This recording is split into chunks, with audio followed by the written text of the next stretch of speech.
Welcome to the Nourish You Podcast, where we question the traditional model of dieting and nutrition and focus on choice, fun, and health for the whole mind, body, and spirit. I'm Jana Maurer, a non-traditional registered dietitian and well-being expert, and I want to challenge you to take 2% of your day today, listen to this episode, and make this your health win for the day.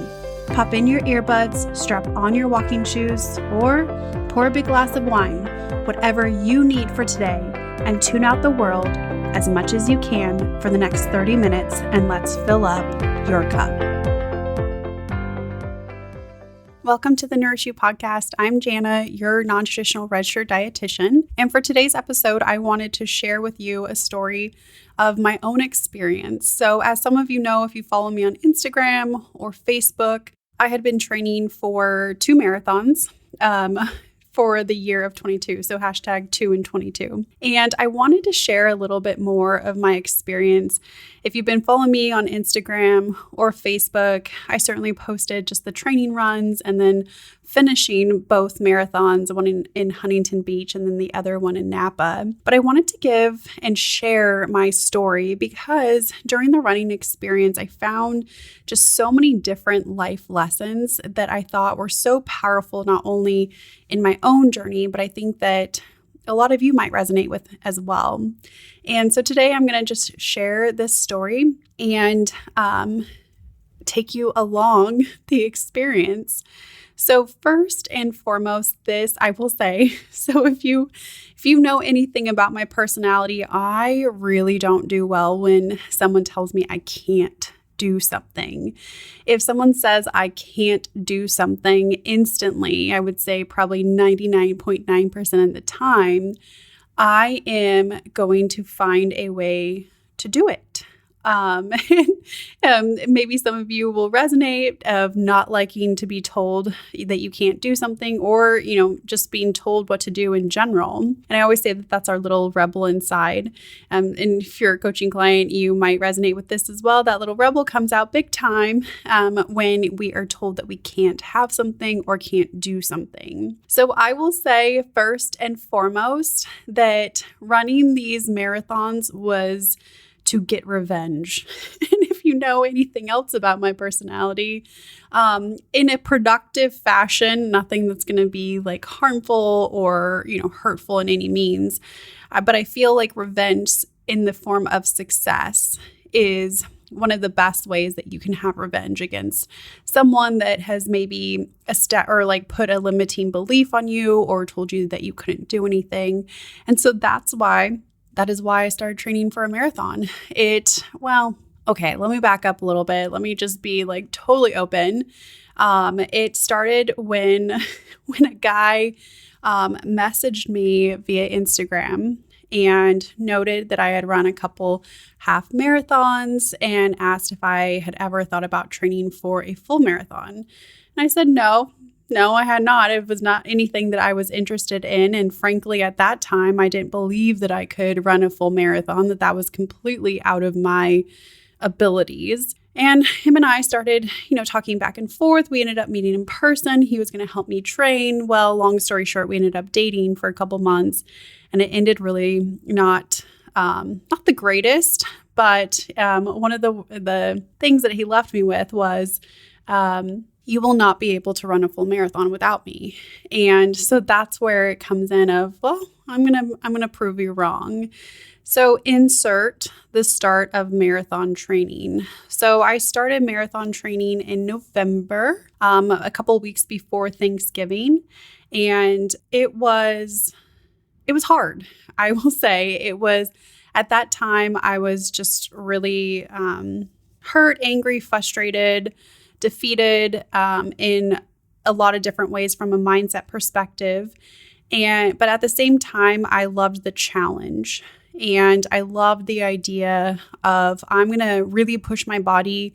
I'm going to see how far I can go and I'm going to see if I can actually do this. I'm giving myself the opportunity to prove myself wrong. And again, if you're a coaching client of mine, you'll know that this is something that I fully believe is part of the coaching process. Is really all that we're doing is along our journey, we are finding these opportunities to prove ourselves wrong, because from a mindset perspective, so often and this was lesson number 1, is we take ourselves out of the race even before we're able to start the race. So from that mindset perspective, I started with, I don't think I can run a marathon.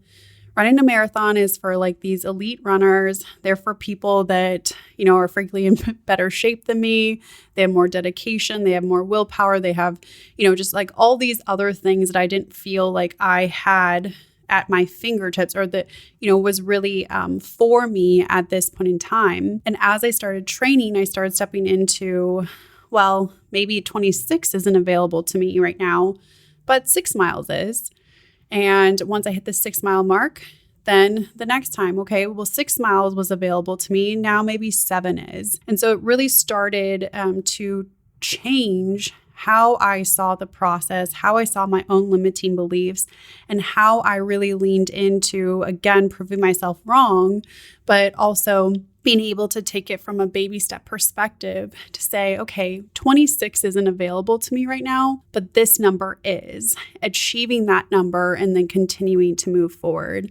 So lesson number 1 is so often we take ourselves out of the race before we even get into the race because we are looking at that long-term goal, which isn't available to you at that time, right? Like there are so many things that go into achieving that goal from a training perspective, from a nutrition perspective that you aren't at yet.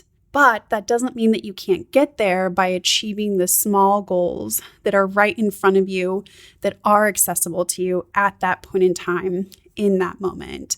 So lesson number 1, look at in what way are you taking yourself out of your own race, and in what way can you modify that so that you're not looking at the long goal right up front, but instead you're looking at those baby steps that are right in front of you that you can achieve in that moment. Okay, so lesson number 2 is really getting that support and that accountability. So I knew that this was something that was totally outside of my sphere of expertise.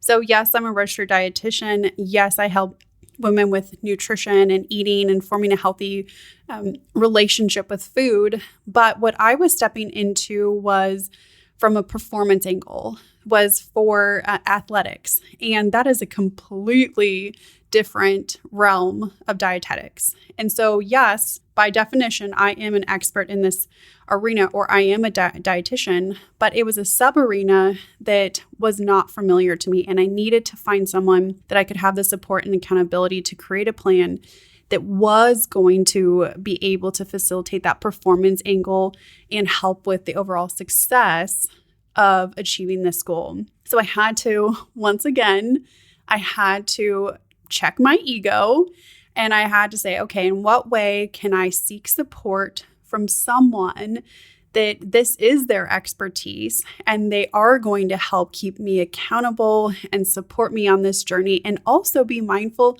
of like the potential roadblocks. So during this time, I had a nutrition coach. She specifically focused on performance-based training for women athletes.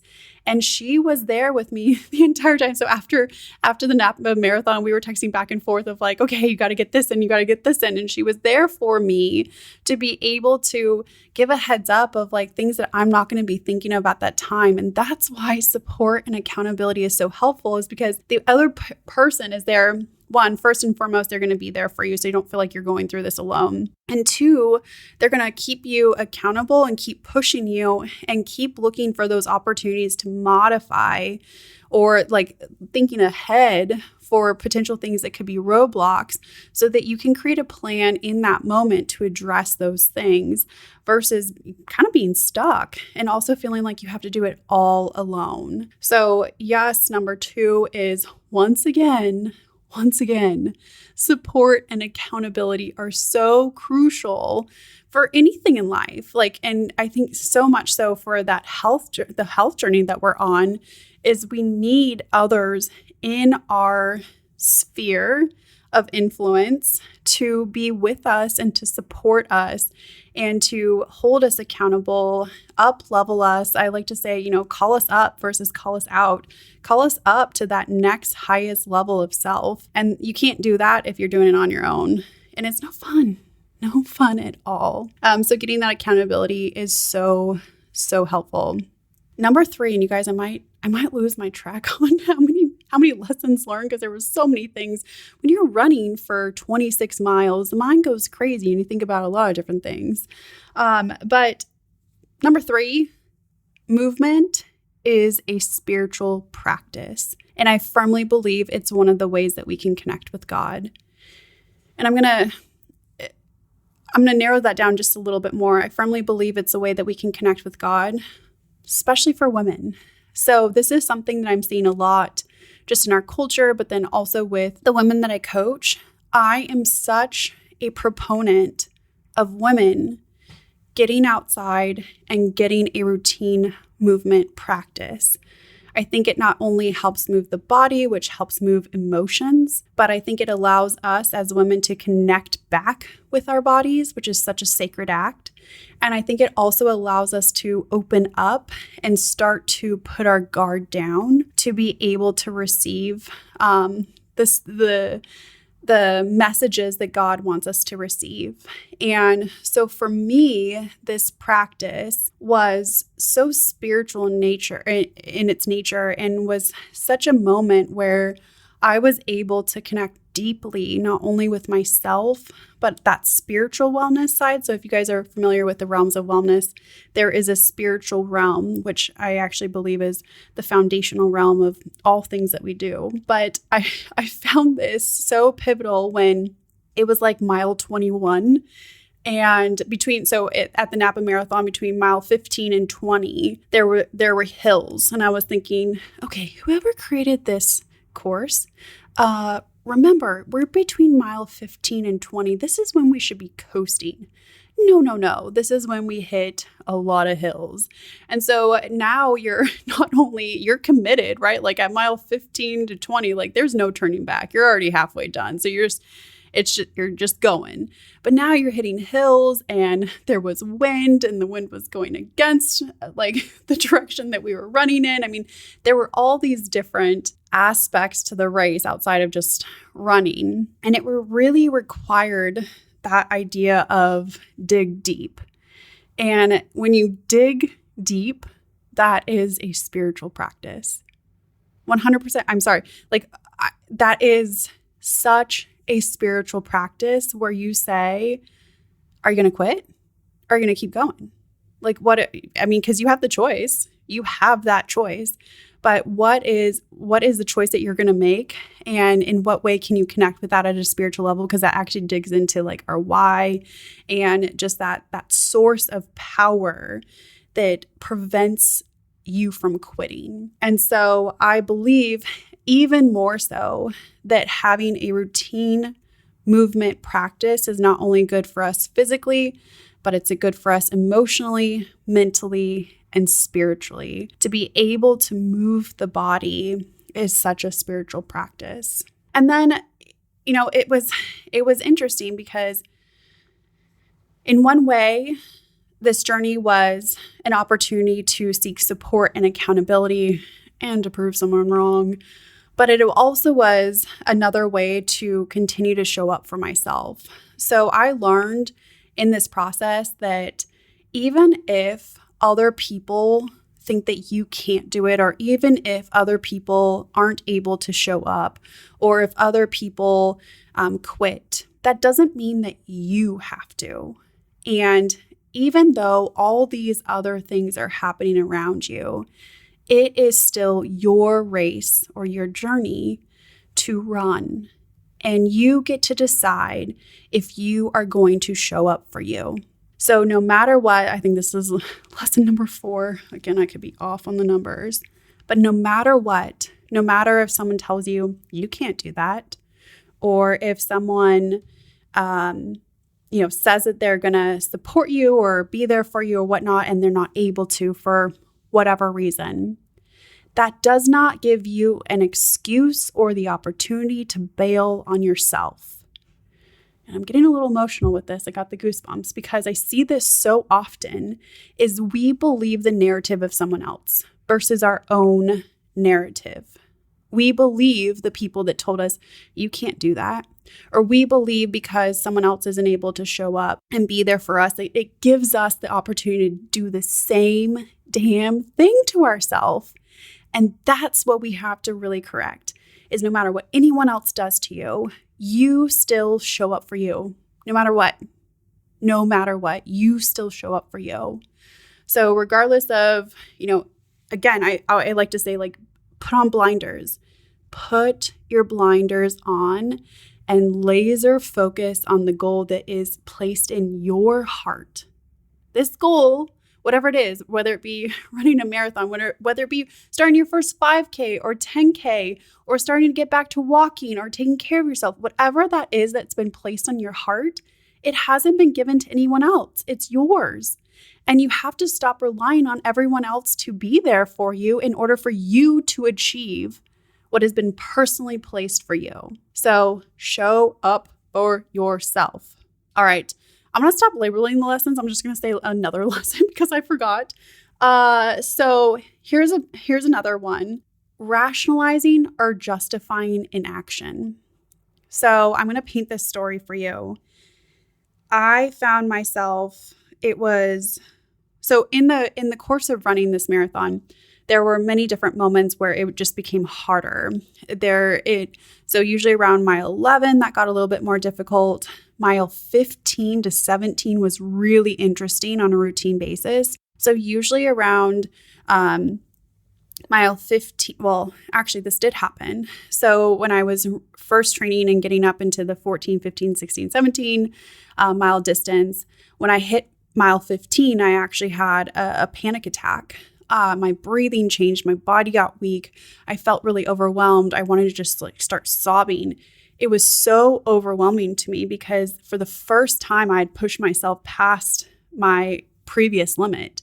So I had done a lot of different marathon or half marathons at 13.2 or 13.1 miles. And I had achieved that. I knew I could do that, but I didn't know that I could do 15. And this is one of those lessons of any time that we step outside of our comfort zone, there is going to be discomfort. There is going to be anxiety. There's going to be parts where you question yourself. There's going to be parts where you want to quit. There's going to be parts where your body goes haywire. It's like, what the hell? I've never been here. I don't know what to do here. I don't know how to navigate this because this has never been our norm. That is 100% normal. And we have to really push through that because that's just the body in its fear state. It doesn't know. It's never been there. So it doesn't know what to go to. It doesn't know how to navigate it. It is overwhelming. And as soon as you achieve that and push through it, now the body's like, oh, well, you did do that. You didn't listen to your fears. You continued to show up for yourself and you achieved that. So now that's our new normal. And then second time you do it, it becomes easier and easier and easier. But so often we justify or we rationalize not doing something because that's really it's the easy way out. It's the easy way for us to not have to push ourselves past our comfort zone. It's easy to kind of stop ourselves and remain in that comfort zone that we have created for whatever reason. We all have it. This is not something to be like, oh, this is a bad part of my personality. No, it's a part of everyone's personality. It's not good. It's not bad. We want to create a neutral zone around that to where we know that it's there so that we can continue working on it and understanding it to better navigate it for the next time. Hey everyone, it's Jana, and I wanted to interrupt your content real quick to tell you about something that I've been using every single day, OWYN protein drink. I've been using it for the last year now and absolutely love this product. It's been something that's been so helpful to meet my protein needs, to meet my calorie needs, and to meet my overall nutrition and performance goals. I am super picky when it comes to recommending different products or supplements because I take a whole foods-based approach.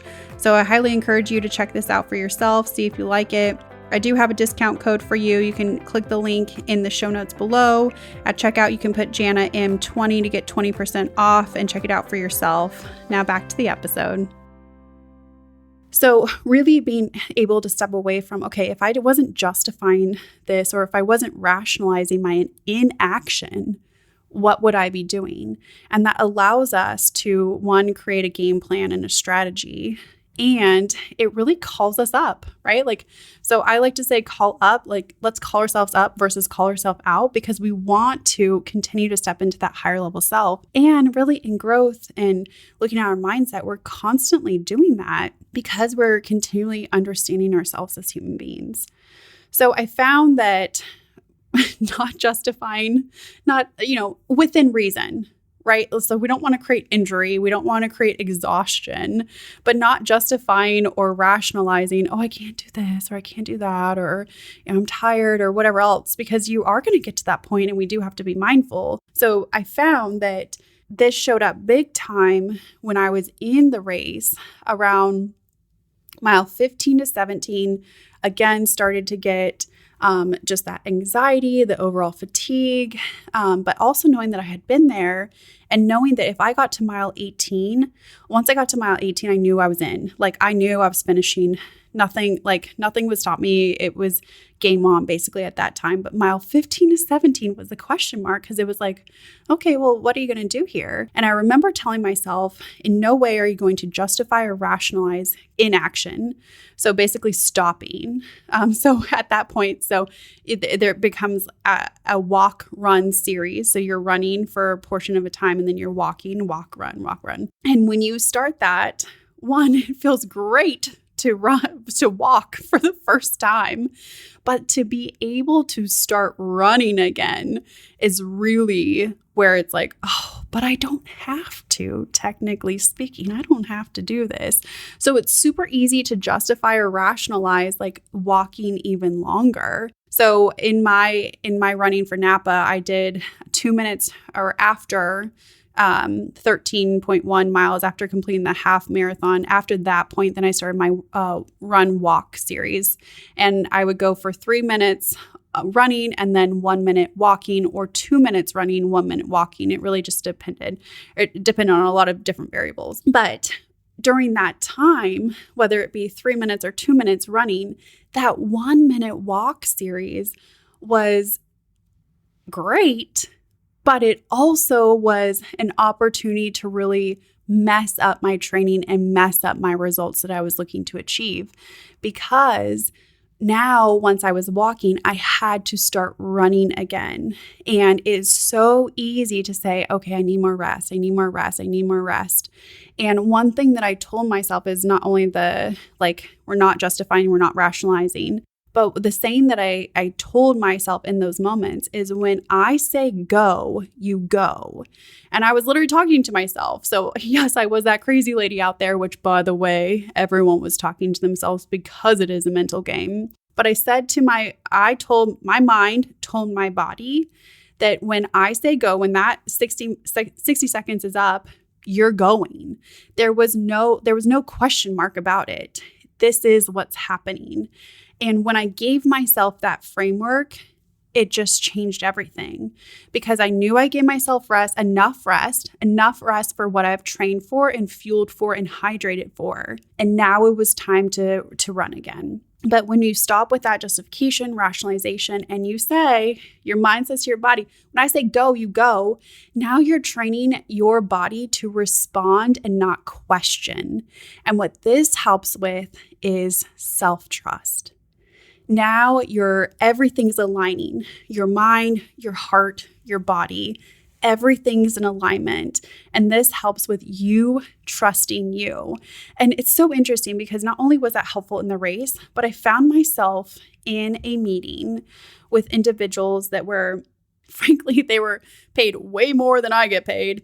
And we were in a business meeting and we were strategizing, and I found myself feeling so confident in that conversation because, frankly, I was like, I just ran 26.2 miles. Like, nothing can beat that. But I owned that, and I had so much trust in myself, and I actually listened to myself, that it showed up in so many different arenas in my life. It showed up in having more confidence in a board meeting. It showed up in having more confidence during, coaching calls, or putting myself out there, social media wise or whatnot. It showed up in so many different ways where I now am not questioning myself so much in in the decisions that I'm making. Because in that moment, during the marathon, when I said go, I went.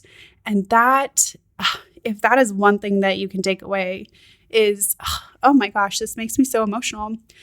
Because in so many ways, particularly for the women that I coach and support, in so many ways, we're questioning ourselves and we're not listening to ourselves. And then we wonder why we don't have self-confidence. Well, yeah, you're not going to have self-confidence if you're constantly not listening to yourself. And if you're constantly questioning yourself, why would you have self-confidence? So first and foremost, I know there's a whole society thing with that, but first and foremost, you have to show up for you. You have to trust you. And when you start going and listening to that light that's within you, again, connecting it back to that spiritual practice of there is a light within you that has only been given to you. And there are moments of intuition where you know. And when you listen to that intuition, I literally have never met a woman that when she listened to her intuition, it was wrong. But when we do that on repeat, it helps us feel empowered. It helps us feel confident. It helps us feel that transformation within that we are so seeking that we often try to push off and give the responsibility to other people. And maybe that works in short term, but that doesn't work internally whatsoever. So when you say go, you go, because that helps you trust you. And then I think my last one that I'm going to share, there's so many different ones, so maybe I'll have to share a little bit more. But last but certainly not least is finish strong. So I saw so many individuals that towards the end, and again, like everyone has their journey, but for me personally, it was really important for me to finish strong. That there were so many obstacles to this thing. Like, so even getting up to Napa, I forgot my wallet. My mom, she was flying in, she missed her flight. She had to find another flight and get rerouted. The person that I was running with, told me 2 days before that she was no longer going to run it. There's like so many things happen. And I was like, I'm done. I'm done. Like, I don't have any more energy. I have to focus on like completing the race. And I found myself of saying, okay, but those again are all variables that I can't control. I can't control those, but I can control how I show up in the moment. I can control where I put my energy. I can control, who I respond to. I can control running my own race. I can control making sure that I am properly rested and hydrated and fueled. And I can finish strong, regardless of anything else. That is something, those factors are all within my control.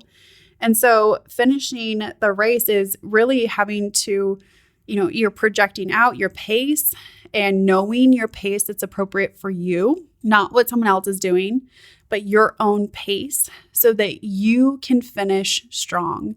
You can finish your own race strong. And this goes into the comparison factor because so often I find, just in our journey or just like with coaching, so many women and men, is that oftentimes what prevents us from finishing strong is comparison to someone else's journey. Is, oh, well, they did this or this and I can't do that.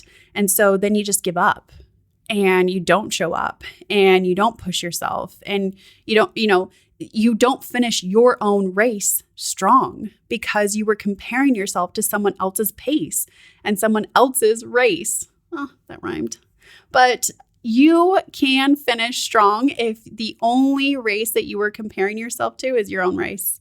So last lesson that I'll leave you guys with is finish your own race strong. All right. I'd love to know which one stands out for you in the comment, give me some feedback as far as like if you really resonated with any of these lessons. I'd love to hear what some of your takeaways are. Feel free to comment. Feel free to reach out to me on social media. I'd love to connect more. All right. Talk to you more soon. Bye. Thank you so much for taking time out of your day today to tune in. If you loved today's content, leave me a review letting me know exactly what you liked best, and remember to share my podcast with others to join the Nourish You community. If you want more great content like this between episodes, I encourage you to join my mailing list. You can click the link below in the show notes or check out my website at www.healthwins.org, and let's stay in touch. Until next time, I'm Jana. Talk soon.